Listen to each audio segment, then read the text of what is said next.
So at that point, you know, Chino was telling Nitty like, hey man, but y'all hot, boy. And then people got down, me and him rock, but he got his own set of niggas and shit. You gotta fix that shit. So then Nitty come to me, hey, look, when I give you one, I'm gonna give you that one, gonna take you out of here. I'm looking at him like, motherfucker, that would've took me out of here. What the fuck is you talking about? He like, nah, I'm gonna give you that international motherfucker, trust me.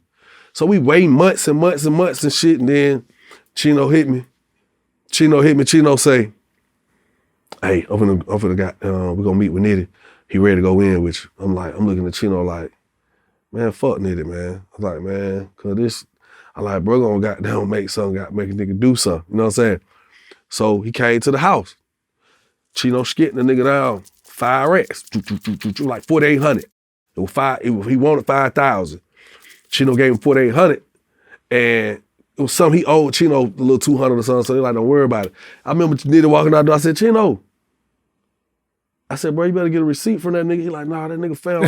He's like, my boy. I like, no, that nigga not, bro. I like, that nigga not, man. I'm telling you. I said, we need a receipt to show that we paid that nigga.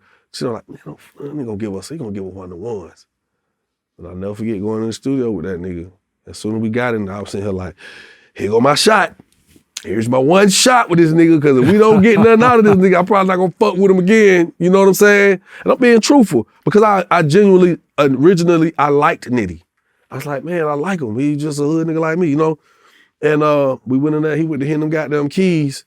It's like, soon as we walked in there, like, I like that sound right there. He like that?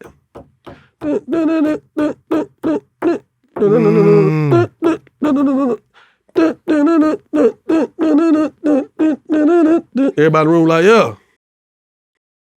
Yo, so you telling me he made that beat on the spot? He didn't even have it waiting for you when you came in the studio? Nah. Damn. Nigga kept making me mad. Okay, before I dive into that, and I'm sorry to cut you off, I want to go backwards for 1 second. Did you ever have a chance to tell Gucci this story? Nah, because I ain't give a fuck at that point. Because by the time, you got to think, it happened like relatively, like I met Gucci through Chino. Chino Eastside nigga. So when I first was seeing Gucci around, we meet Gucci around town, different places. He had black tea, you know what I'm saying? Robbing in my black tea. I didn't know Gucci like that. I wasn't no Eastside nigga, but I used to be like, man, home, like, he look like he really out here robbing niggas, you know what I'm saying? And so by the time his record took off, I was so focused on getting my shit together that I came right back behind that shit within damn near months. I came right behind within months with it's going down. So it didn't even matter to tell Gucci about that, because I had a bigger record than that shit. I wasn't even tripping. I was just like, fuck it, I don't even want no issue. I was just happy that I had my hit now. I didn't give a fuck about it. So even after y'all blew, Jock goes on to sell platinum records. This gonna be the first. This, I swear to you on my mama, dog. On my mama. This will be the first time Gucci ever heard this story. I'm that type of nigga. I'm a solid nigga. Like I'm gonna be honest with you. The only reason I'm doing this shit right now is because last time I heard your voice and Block was on this shit, I was like, nah, fuck nah. I gotta get some straightening for real, because all that shit kept. You know, I ain't even that nigga, but I was like, nah, this shit kept. Like, I'm grown ass man. I'm not gonna be out here playing. So I told myself, you know, if I go on this shit, it's gonna be a tell-all. And I ain't no tell ass nigga, because there's a lot of shit that I done been around a lot of artists that I know, put it like this, I know enough shit about enough artists. I could have shattered a lot of niggas' careers, because I was right there witnessing them do shit to niggas that they fuck with to this day. I was witnessing niggas do shit that could have sent their ass up the creek for life. I ain't never been no talking to tell ass nigga, you know what I'm saying? So this was just this moment. I was like, well, fuck it, I'm gonna tell it all.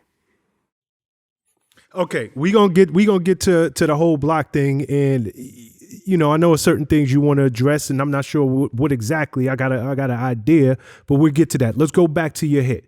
So Nitty in the studio. My first hit. My first hit. Let's address it correctly, sir. Let's address it. My bad. There we go. You hear it. The nigga, so he just Talk playing. To me through. He walked me out of the studio. Mm-hmm. I'm like, bro, just finish the beat so I can rap. You know what I'm saying? He walked me out the studio, closed the door. He like, you hear that shit? Do you hear that shit?